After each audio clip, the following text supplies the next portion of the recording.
بسم اللہ الرحمن الرحیم۔ السلام علیکم ورحمۃ اللہ وبرکاتہ۔ ایک اہم سوال ہے، اس کا مختصر جواب میں دیے دیتا ہوں۔ سوال یہ ہے کہ مختلف کمپنیاں یو فون ہے، موبیلنگ ہے، زونگ وغیرہ ہیں، یہ ایڈوانس بیلنس دیتی ہیں، 15 روپے 20 روپے ایڈوانس دیتی ہیں، اس کے بعد پھر وہ زیادہ پیسے کاٹتی ہیں۔ جب آپ بیلنس ڈلوائیں گے تو زیادہ وہ پیسے کاٹ لیں گے۔ یہ ادھار بیلنس لینا یہ کیسا ہے؟ تو اس کے متعلق فتاوی دارالعلوم دیوبند اور جامعہ بنوری ٹاؤن، ان کے فتاوی جات میں لکھا ہوا ہے کہ یہ جائز ہے۔ یعنی وہ کہتے ہیں کہ کمپنی ادھار زیادہ رقم کے عوض سروس فراہم کرتی ہے،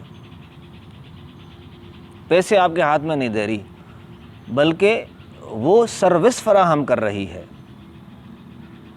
ادھار سروس فراہم کر رہی ہے، اس کے بعد وہ آپ سے زیادہ پیسے لے رہی ہے۔ تو سروس جب فراہم کر رہی ہے تو وہ سروس فراہم کرنے کی وجہ سے وہ پیسے اوپر لے سکتی ہے۔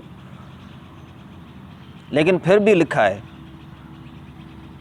دونوں بڑے اداروں نے کہ بچنا احوط ہے، زیادہ مناسب یہ ہے کہ اس طرح کے ایڈوانس بیلنس لینے سے بچا جائے، اس لیے کہ عقل میں تو بات پھر بھی یہ آتی ہے کہ آپ نے جو ہے پیسوں کے بدلے پیسے لیے ہیں، اگرچہ وہ پیسوں کی شکل میں نہیں ہے، نقدی کی شکل میں نہیں ہے، لیکن پھر بھی عرف عام میں ہم اسے پیسے کہتے ہیں، اتنے پیسے میرے موبائل میں آئے یا اتنے پیسے میں نے موبائل میں خرچہ کیے۔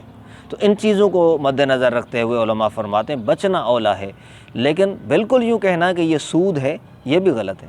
جس طرح بڑوں نے لکھا ہے کہ یہ ادھار زیادہ رقم کے بدلے سروس فراہم کی جا رہی ہے، تو اس کے بعد کچھ زیادہ پیسے کاٹے جا رہے ہیں، تو بہرحال لینا